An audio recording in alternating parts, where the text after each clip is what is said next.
So today I will be discussing my entire setup. I'm kind of filming this video a bit selfishly for me to look back on in the future as I kind of upgrade my setup. But this is like the beginning. This is towards the beginning of my journey, so I just wanted to document that. So if you are also starting out, whether it's on YouTube or you just want to start making any sort of content, hopefully this can help you as well. So I'm gonna start out with talking about all of the basic things like my computer, editing softwares, and stuff that just helps me to stay productive and in check. Then I'm gonna talk quickly about lighting. And then towards the end of the video, I will talk about everything that has to do with my camera.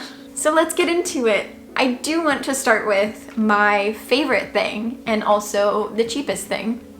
It is this bad boy right here. It is a little wooden block phone stand from IKEA. I'm pretty sure they're under $5. This little thing alone has increased my productivity so much because I don't have a dual monitor setup. I do use my phone for quite a few things, so I will have lists on my phone of things that I still need to finish with editing. If I'm teaching on italki that day, I will have my schedule or even lesson plans all on my phone, and then I'll just have my phone sitting next to my computer. Also, there is a way for me to use my phone as a monitor for my camera. So a lot of the times when I'm filming, I'll have that set up as well underneath my tripod. Because most of the time when I'm filming, my tripod is actually set up on my desk in the center of the room. Now, how do I do that? Why would I move my desk around so much? I specifically got a desk that is on wheels so that I can move it to wherever I need it to be for that day. So when I'm teaching, it's in the center of my room because I want this wall as my background. When I'm filming, I want this wall as my background.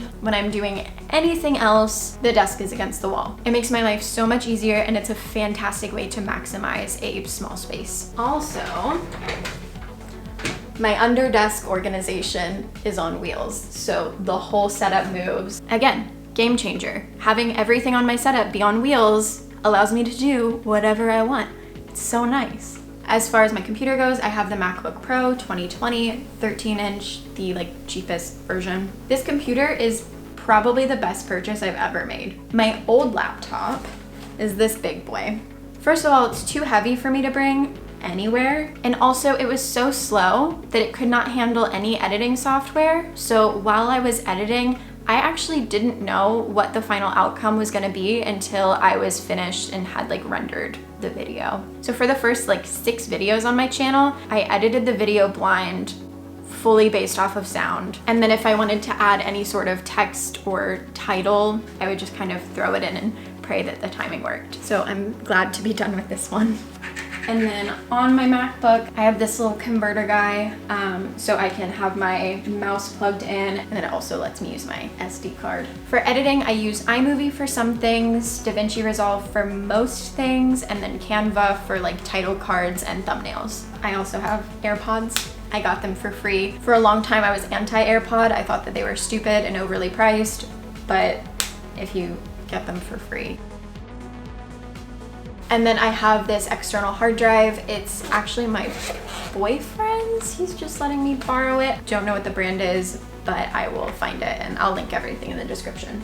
Moving on to my lighting setup, I do prefer to use natural lighting. I have this massive sliding glass door window thing that makes my life very easy. But I live in Florida where the weather is kind of all over the place, and sometimes I prefer to film at night because I'm definitely a night owl. So in those cases, I do have this little mini ring light. I actually use this for most things. I use this more than my big light because I can adjust this guy. So it has 3 different settings. I almost always have it on just the white light setting, and then you can also adjust the brightness of the light as well. So if I want it to be a bit more dramatic, I might put it on the highest setting, but sometimes I just want to get rid of some shadows, so I might put it on the lowest setting. I also have this big boy. It's a big softbox light.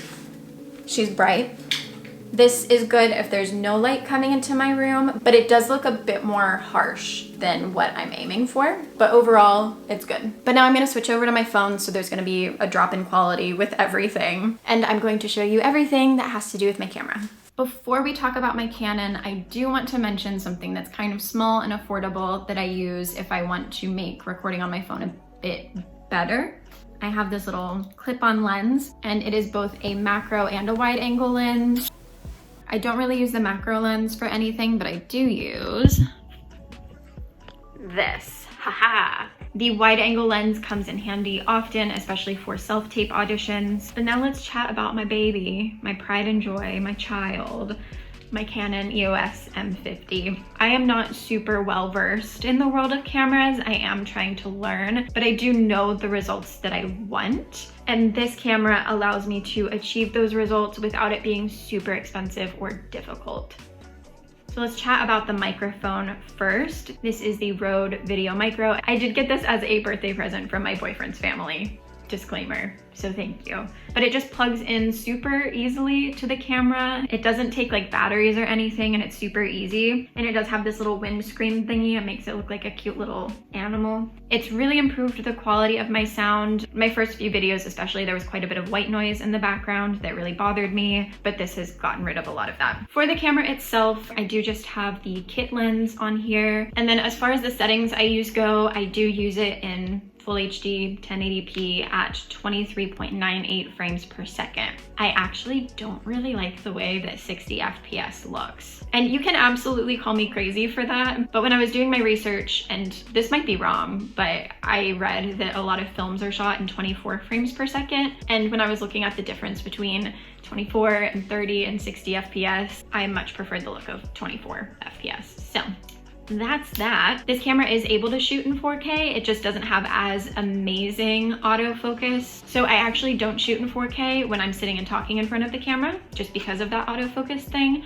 But if I'm physically behind the camera shooting anything else and I'm able to stay on top of it, I will shoot in 4K. I in general like my videos to be a bit more on the cool tone side, so I have my white balance adjusted the tiniest bit towards that. And for the picture style on the camera, I have it on faithful, but I did adjust it a little bit, so I will show you that right here. So I have the sharpness all the way up, the contrast is right in the middle, same with saturation, and then the color tone is, again, a bit more cool. But the picture style is something that I play around with quite a bit. So yeah, that is my current setup for my videos. I think if I adjust anything soon to this setup, it would just be to get a bit more of a heavy duty tripod. But overall, at this moment in time, I am pretty happy with what I have going on. I think the recent upgrade to a MacBook Pro has really changed it all for me, because it's allowing me to be way more productive. On my old computer, it would take me anywhere from like 30 to 50 hours to edit just one video.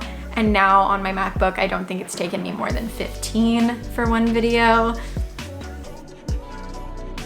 So I'm very happy with the setup that I currently have going. And as always, if you liked this video, don't forget to hit like and subscribe and hit the bell and comment below and do all of those wonderful things. And I will see you on Friday.